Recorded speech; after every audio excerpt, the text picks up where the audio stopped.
नमस्कार विद्यार्थी मित्रांनो, आज आपण हा जो पहिला व्हिडिओ बनवतोय हा पेपर 1 या विषयाच्या सुरुवातीसाठी बनवत आहोत. या विषयाच्या ओळखीसाठी बनवत आहोत आणि थोडंफार आपण या विषयाचं शिकणार पण आहोत.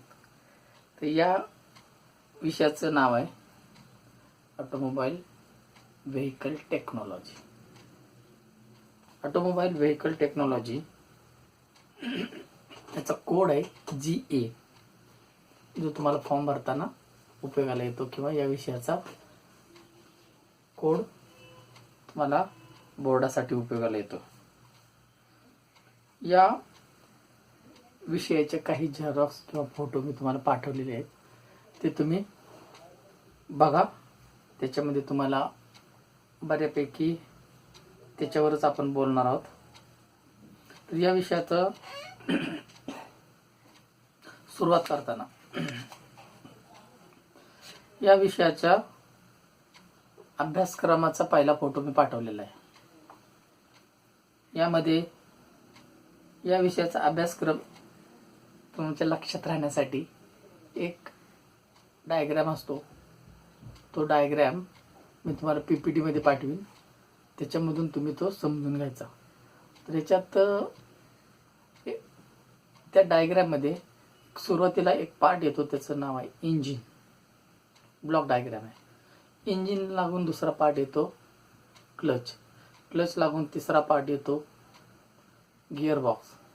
गिअरबॉक्स लागून चौथा पार्ट येतो युनिव्हर्सल जॉईंट. पाचवा पार्ट येतो प्रोपेलर शाफ्ट. त्याच्या खालच्या बाजूला एक युनिव्हर्सल जॉईंट असतो आणि तो पार्ट डिफरेन्शियलला पाठीमागं जोडलेला असतो. त्या डिफरेन्शियलमध्ये काय होतं, त्याची गती काटकोनात वळून 2 हाफ ॲक्सेलला मिळते आणि ती दोन्ही मागच्या चाकांना जाते आणि चाकातून ते चाकांना फिरवते आणि चाकावर रोल होताच वाहन पुढे ढकललं जातं आणि गतीची ऊर्जा मिळते आणि वाहन रस्त्यावर धावायला लागतं.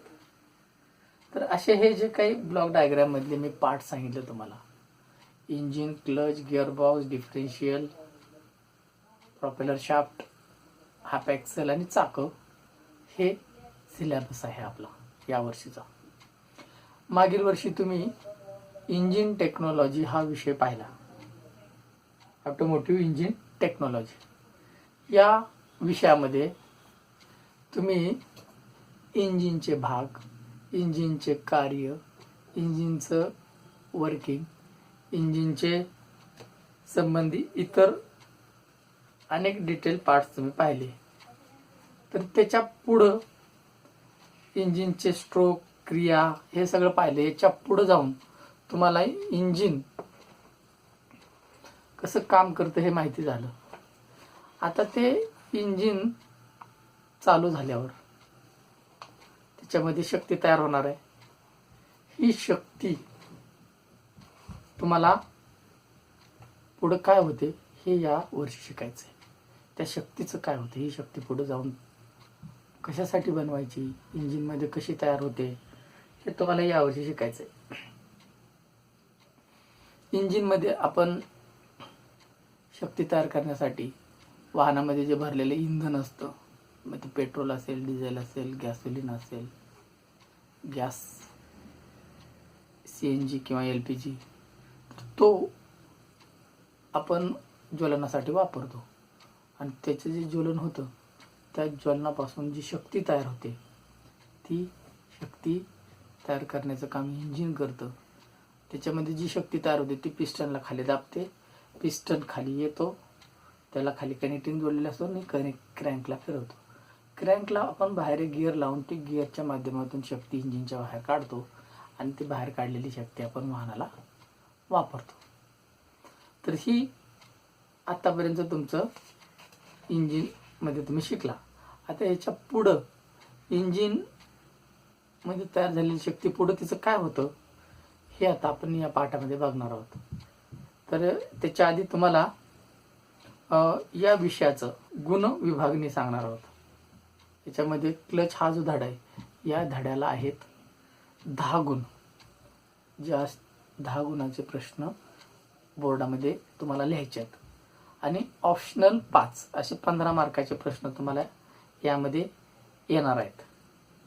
आणि बाकीचे गिअर बॉक्स 11 मार्क आणि 5 मार्क ऑप्शनल विकल्प असे मिळून 16 मार्क असे drive line, rear axle, steering system, suspension system, brake, wheel and tyre आणि वाहनाचे दोष दुरुस्ती निदान हे धडे आहेत.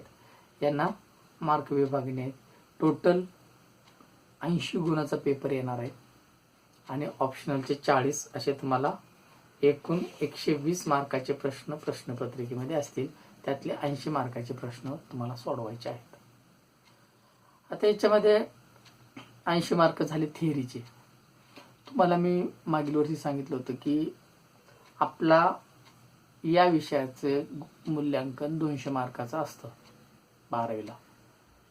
200 मार्कामध्ये 80 मार्क थिअरी आणि 120 मार्काची तुम्हाला असतं प्रॅक्टिकल किंवा अंतर्गत म्हणतो आपण त्याला. अंतर्गतमध्ये 2 गुणपत्रिका असतात. एक असते 80 मार्काची आणि दुसरी 40 मार्काची. 80 मार्काची जी गुणपत्रिका आहे यासाठी तुम्हाला एक पेपर लिहावा लागतो, प्रॅक्टिकल करावं लागतं आणि ते प्रॅक्टिकल केल्यानंतर तुमची एक ओरल होती. असे ते ओरल प्रॅक्टिकल करणे आणि त्याचं लिखाणकाम करणे याचे 80 मार्क असतात. आणि 40 मार्काची जी वेगळी गुणपत्रिका आहे ती गुणपत्रिका तुम्हाला आम्ही डायरेक्टली मार्क्स देतो तुमच्या वर्षभराच्या तुमच्या परफॉर्मन्सवरती. आता वर्षभराच्या परफॉर्मन्समध्ये कुठल्या कुठल्या गोष्टी येतात त्यातली पहिली येते इंडस्ट्रियल व्हिजिट. तुमचं वर्षभराचं लिखाणकाम, त्याला प्रकल्प, त्यानंतर टर्मवर्क म्हणतो आपण. त्यानंतर प्रकल्प येतो, प्रोजेक्ट एक बनवायचा असतो तुम्हाला 10 मार्क त्याचे आहेत. आणि OGT मध्ये ऑन जी जॉब ट्रेनिंग जे तुम्हाला सुट्टीमध्ये करायचं होतं पण या लॉकडाऊनमुळे काही जणांना ते करता आलं नसेल तरी त्यांनी ते आता अवकाश करायचं. त्याची एक आपली डायरी आहे ती पूर्ण करायची आणि त्याच्यावरती गॅरेज मालकाच्या सह्या, शिक्षकांच्या सह्या, फोटो, तुम्ही काम केलेल्याचे पुरावे सगळे त्याला लावून ती वही दिली की त्याचे 10 मार्क्स असे तुम्हाला 40 मार्क्स या दुसऱ्या मार्कशीटचे मिळणार आहेत. याच्यातलं वर्षभरात लिहिलेली वही तुमच्याकडे असेल किंवा इतर जे लिखाणकाम, प्रश्नपत्रिका सोडवणे वगैरे हे तुमच्याकडं अवेलेबल असतं. त्याच्यामुळे ते 10 मार्क्स तुम्हाला मिळून जातात. इंडस्ट्रियल व्हिजिटला तुम्ही येता, त्याचे रिपोर्ट लिहिता, त्याचे 10 मार्क्स तुम्हाला मिळून जातात. प्रकल्प प्रोजेक्ट काहीतरी करतात सगळेजण मिळून, त्याचे 10 मार्क्स तुम्हाला मिळतात. आणि हे 40 मार्क झाले आणि ते 120. 40 आणि 80 मिळून तुम्हाला 120 होतात. आणि 80 मार्काची थिअरी अशी 200 मार्क. 200 पैकी तुम्हाला फक्त 70 मार्क्स काढले की तुम्ही पास होता. पण आपल्याकडं 70 पेक्षा जास्त मार्क्स मिळवतात मुलं. जर तुम्ही तिकडं 80 पैकी 70 काढले आणि इकडं 120 पैकी 110 मार्क्स काढले मिळतात तर ते झाले 180. याला भागिले 2 केले की 90, म्हणजे त्या विषयाला तुम्हाला 90 मार्क्स मिळाले असा त्याचा अर्थ होतो. म्हणजे आपल्याकडं पासिंग सोपं आहेच आहे पण त्याही पेक्षा सोपं आहे स्कोरिंग करणं. आणि स्कोर करायचं असेल तर तुम्हाला थोडंसं थिअरीमध्ये मार्क्स काढावे लागतात आणि वर्षभराचा परफॉर्मन्स तुमचा चांगला करावा लागतो. आता हे झालं तुमचं मार्क्सचं. तुम्ही हे जे तुम्हाला प्रोजेक्ट, टर्मवर्क, OGT आणि इंडस्ट्रियल व्हिजिट आहेत हे 10 प्रत्येक विषयाला, म्हणजे एका व्हिजिटचे मार्क्स 30 झाले. पेपर 1ला 10, पेपर 2ला 10, पेपर 3ला 10, म्हणजे ते 3 वेळा तुम्हाला 10 मार्क्स मिळतात. प्रकल्पाचे तसेच टर्मवर्कसाठी तिघांच्या 3 वह्या वेगळ्या केल्या की त्याचेही एकत्रित असे 30 मार्क, म्हणजे तुम्हाला 120 मार्क हे तुम्ही वर्षभराच्या परफॉर्मन्सवरती तुम्ही इथं मिळवू शकता. तर असं हे झालं. प्रश्नपत्रिकेचं स्वरूप एक तुम्हाला थोडंसं एक्सप्लेन करतो. प्रश्न पहिला असतो 20 मार्काचा याच्यामध्ये रिकाम्या जागा भरा, योग्य जोड्या लावा, चुकी बरोबर आणि एका वाक्यात उत्तरे, असे 5-5 मार्काचे 4 सेट आहेत. ह्याच्यामध्ये तुम्हाला 20 मार्क मिळतात आणि याच मार्काचा जास्त करून फायदा तुम्हाला होतो. त्यानंतर प्रश्न दुसरा 3 मार्काचे 4 प्रश्न, प्रश्न तिसरा 3 मार्काचे 4 प्रश्न, प्रश्न चौथा 4 मार्काचे 3 प्रश्न, प्रश्न पाचवा 4 मार्काचे 3 प्रश्न, म्हणजे ते 12 असे दुसरा, तिसरा, चौथा आणि पाचवा. पहिले 2 प्रश्न, दुसरा तिसरा 3 मार्काचे 4, 3 मार्काचे 4 आणि चौथा आणि पाचवा 4 मार्काचे 3 प्रश्न, म्हणजे 12 चोक 48 ते झाले आणि ते 20. आता राहिले 12 मार्क्स. 12 मार्कासाठी 6वा प्रश्न असतो, हा जरा डिस्क्रिप्टिव्ह मोठ्या उत्तरासाठी असतो आणि याच्यामध्ये तुम्हाला 2 उपप्रश्न असतात. एक उपप्रश्न असतो त्याच्यामध्ये 2 आकडे असतात आणि दुसरा उपप्रश्न असतो ब, त्याच्यामध्ये 2 आकडे असतात. ह्या दोन्ही मध्ये एक ऑप्शन असतो, म्हणजे तुम्हाला 2 पैकी 1 सोडवायचा असतो. पण एकातले 2 चालत नाहीत. अ मधले 1 आणि ब मधला 1 असं सोडवायचं, म्हणजे तुम्हाला 12 मार्क त्याचे मिळतात. म्हणजे असे तुम्हाला 80 मार्क तुम्हाला या विषयाचे मिळतात. आता मी तुम्हाला विषय प्रवेश करताना सांगितलं होतं की यावर्षी तुम्हाला ड्राईव्ह लाईन्स किंवा ट्रान्समिशन सिस्टीम हा भाग जरा जास्त डिटेलमध्ये शिकायचा आहे. ट्रान्समिशन सिस्टीम इंजिन नंतर सुरू होते आणि चाकापाशी जाऊन थांबते. आता याच्यामध्ये येणारे पार्ट सांगितले तुम्हाला: clutch, gearbox, differential, universal joint आणि प्रॉपेलर शाफ्ट, हाफ एक्सेल, चाक, व्हील, ब्रेक सिस्टीम. तर हे सगळे पार्ट्स चॅसी पण येते. ते कशी येते ती शेवटी तुम्हाला मी सांगेन, या धड्याच्या शेवटी सांगेन की चॅसी सुद्धा ड्राईव्ह लाईन्सचा भाग कसा येतो. कारण मागच्या चाकाची गती पुढच्या चाकाला जाते कशी, यासाठी का उपयोगाला येतं, तर तिथं चॅसी कशी पॉवर ट्रान्समिट होते ते मी तुम्हाला फिगरने किंवा पीपीटीने दाखवून देईन. अशा पद्धतीनं आपल्याला या धड्यामध्ये शिकायचं आहे. याच्यामधले महत्त्वाचे प्रमुख 4च भाग आहेत. एक क्लच, दुसरा गिअरबॉक्स, तिसरा प्रॉपेलर शाफ्ट आणि चौथा डिफरेन्शियल किंवा आपण त्याला रिअर ॲक्सेल म्हणतो. पूर्ण पाठीमागचा भाग जो वाहनाच्या, ट्रकच्या तुम्ही पाठीमागून बघता, ज्याच्यावरती असं गोल एक मध्ये असताना पाठीमाग असे 2 भाग येऊन त्याच्यावरती चाकं बसलेले असतात, त्या पूर्ण भागाला म्हणायचं रिअर ॲक्सेल, मागील आस. ॲक्सेल म्हणजे आस. तर असे हे 4 भाग महत्त्वाचे आहेत. त्यातला जो पहिला भाग आहे तो क्लच, आपण आज त्यातले एक 8-10 मार्काचा आता मी तुम्हाला शिकवणार आहे. तर जरा लक्ष द्यायचं. लक्ष द्यायचं म्हटलं की खरोखरीच लक्ष द्यायचं. तर इंजिनमध्ये झाली शक्ती तयार. आता ती शक्ती ट्रान्समिशन सिस्टीममध्ये जाणार. त्यासाठी येणारा जो पहिला भाग आहे त्याचं नाव आहे क्लच आणि आपल्या पहिल्या पाठाचं नाव सुद्धा आहे क्लच. क्लचमध्ये काय होतं आणि क्लचचं काम काय, क्लचचा उद्देश काय, क्लचचं स्थान काय, हे 3-4 मुद्दे आता आपण डिस्कस करूया. तर सर्वात पहिलं, क्लच वाहनावरती बसतो कुठे किंवा क्लचचं स्थान काय, क्लचचं लोकेशन काय. तर क्लचचं लोकेशन आहे इंजिन आणि गिअरबॉक्स याच्या मध्ये क्लच बसतो. इंजिन आणि गिअरबॉक्स याच्या मध्ये क्लच बसतो. क्लचचं स्थान तुमच्या लक्षात आलं. हा 1 मार्काचा प्रश्न असतो की क्लचचं स्थान सांगा किंवा क्लच टिंब या ठिकाणी बसतो किंवा इंजिन आणि गिअरबॉक्स याच्यामधील भागाला टिंब असे म्हणतात किंवा जोड्या लावामध्ये, असं कुठतरी एक ऑब्जेक्टिव्ह प्रश्न याच्यावरती येतो. आणि दुसरा एक महत्त्वाचा प्रश्न याच्या विचारला जातो की क्लचचं कार्य काय. तर क्लचचं कार्य आहे, तर जर 2 भागाच्या मध्ये बसतोय, कुठल्या, इंजिन आणि गिअरबॉक्स. इंजिन आणि गिअरबॉक्स यांचा संबंध जोडणे आणि तोडण्याचं काम हा क्लच करत असतो. आलं लक्षात? इंजिन आणि गिअरबॉक्स यांचा संबंध जोडणे किंवा तोडण्याचं काम क्लच करत असतो. क्लच गाडीवरती कशासाठी बसवलाय? क्लच वाहनावरती कशासाठी बसवलाय? म्हणजे त्या क्लचचा वाहनावर उद्देश काय, त्याचा हेतू काय, त्याचं ऑब्जेक्टिव्ह काय, किंवा त्याचा पर्पज काय, हेतू काय. तर ते हेतू अतिशय सोपा आहे, जो तुम्हाला सर्वांना माहितीच आहे, पण परीक्षेला लिहिताना तो कसा लिहायचा ते सांगतो. तो समजून घेतला की तो तुम्हाला पाठांतर करायचा भाग येत नाही, तो डायरेक्ट तुम्हाला समजूनच जातो.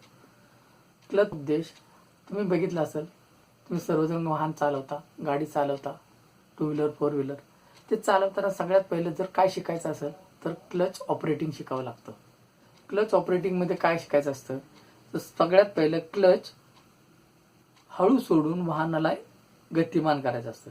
वाहन एका जागेवर उभं असतं, त्या वाहनाला गतिमान करण्यासाठी क्लच हळूहळू सोडायचा असतो.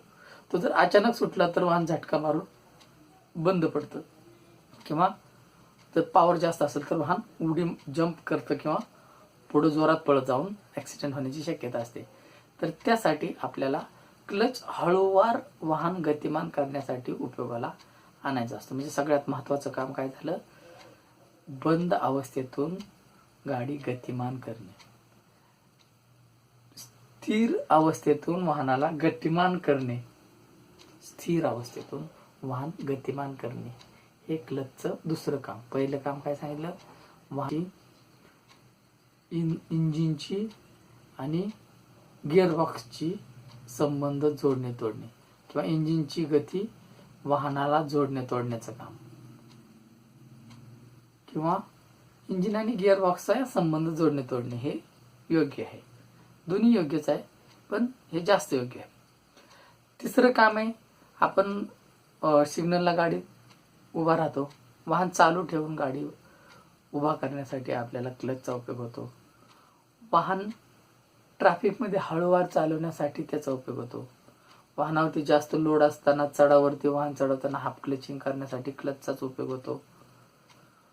आणि जेव्हा बॅटरी संपते किंवा स्टार्टर खराब होतो किंवा गाडीला धक्का देऊन स्टार्ट करायचा असतो, तेव्हा सुद्धा क्लचचा उपयोग होतो.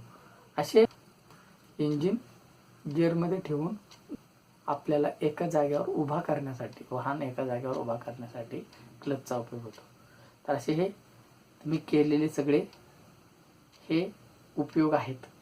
हे उपयोगासाठीच याच पर्पजनी हा क्लच बसवलेला असतो. आता तुम्हाला पहिले 2 मार्काचं कळालं की क्लचचं लोकेशन काय आहे, आणि क्लचचा स्थान, आणि क्लचचा उद्देश. क्लचचा उद्देश एका वाक्यात आलं तर सांगायचं इंजिन आणि गिअरबॉक्सचा संबंध जोडणे तोडणे. आणि मोठा प्रश्न आला 3 मार्काचा आला तर 3 पॉईंट लिहायचे, 4 मार्काचा आला तर 4 पॉईंट लिहायचे. त्यात सुरुवातीला काय लिहायचं? स्थिर अवस्थेतून इंजिन गतिमान करणे, इंजिन आणि गिअरबॉक्सचा संबंध जोडणे तोडणे, वाहन गिअरमध्ये असताना एका जागेवर उभा करणे, आणि एक वाहन रहदारीतून चालवणे, वाहन धक्का देऊन स्टार्ट करणे. आणि एक पॉईंट राहिला की आपल्याला वेळोवेळी गिअर चेंज करावा लागतो, त्यावेळेला सुद्धा इंजिन आणि गिअरबॉक्सचा संबंध तोडून गिअर बदलून पुन्हा जोडला तर इंजिनचा गिअर, वाहनाचे गिअर व्यवस्थित पडतात. नाहीतर काय होतं? झटका बसतो आणि गिअरबॉक्स लवकर खराब होतो, इंजिन लवकर कामाला येतं. तर त्यासाठी क्लच योग्य वापर करणे गरजेचं असतं. तर हे झाले 4 मार्काचा पुढचा भाग. म्हणजे तुमची आता 6 मार्काची तयारी तर झाली. आता पुढचा भाग येतो प्रकार. आता प्रत्येक पाठामध्ये असंच आहे, काय त्याचं स्थान काय, आणि त्याचं काम काय, महत्त्वाचं काम काय, आणि त्याचे इतर उद्देश, आणि त्याचे प्रकार, आणि मग त्याचे भाग आणि त्याचे कार्य, असं आपल्याला प्रत्येक भागाचं शिकायचं आहे. तर आता तुम्ही क्लचचं लोकेशन पाहिलं, क्लचचं तुम्ही वर्किंग पाहिलं, क्लचचा हेतू पाहिला. आता क्लचचं तुम्हाला बघायचं वर्गीकरण. वर्गीकरणमध्ये क्लचचे प्रकार सांगायचे असतात. वर्गीकरण म्हणजे प्रकार. तर ह्यात पहिला प्रकार येतो फ्रिक्शन क्लच. फ्रिक्शन म्हणजे घर्षण तत्व. हा आणखी एक मार्काचा प्रश्न इथे येतो की क्लच कोणत्या तत्वावर कार्य करतो. तर त्याचं उत्तर आहे क्लच घर्षण तत्वावरती कार्य करतो. क्लचचे single plate, multiplate, cone clutch असे फ्रिक्शन क्लचचे उपप्रकार झाले. क्लचचे centrifugal clutch, semi centrifugal clutch, conical spring किंवा diaphragm clutch, hydraulic clutch, electromagnetic clutch, vacuum clutch आणि शेवटचा ओव्हररनिंग क्लच किंवा फ्रीव्हील युनिट असे हे क्लचचे वर्गीकरण झाले. पुन्हा एकदा सांगतो, क्लचचे प्रकार. एक फ्रिक्शन क्लच, त्याच्यामध्ये single plate, multiplate, cone clutch. दुसरा centrifugal clutch, semi centrifugal clutch, conical spring किंवा डायफ्रॅम क्लच आणि positive clutch, hydraulic clutch, electromagnetic clutch आणि व्हॅक्यूम क्लच आणि ओव्हररनिंग क्लच. आता हे लक्षात कसं ठेवायचं, फ्रिक्शन क्लच त्याच्यामध्ये सिंगल, मल्टीप्लेट आणि कोन हे 3 त्याच्या सेट बनवायचा. Centrifugal clutch, semi centrifugal, conical याचा एक सेट बनवायचा. आणि पॉझिटिव्ह क्लच, हायड्रॉलिक, इलेक्ट्रोमॅग्नेटिक आणि व्हॅक्यूम क्लच या तिघांचा एक सेट बनवायचा. आणि ओव्हररनिंग क्लच आणि फ्रीव्हील हे वेगळं ध्यानात ठेवायचं. अशा प्रकारे क्लचचं वर्गीकरण लक्षात ठेवायचं. आता आपण पुढच्या भागात क्लचचं कार्य आणि क्लचचे इतर भाग हे आपण डिटेलमध्ये बघूया. थँक्यू.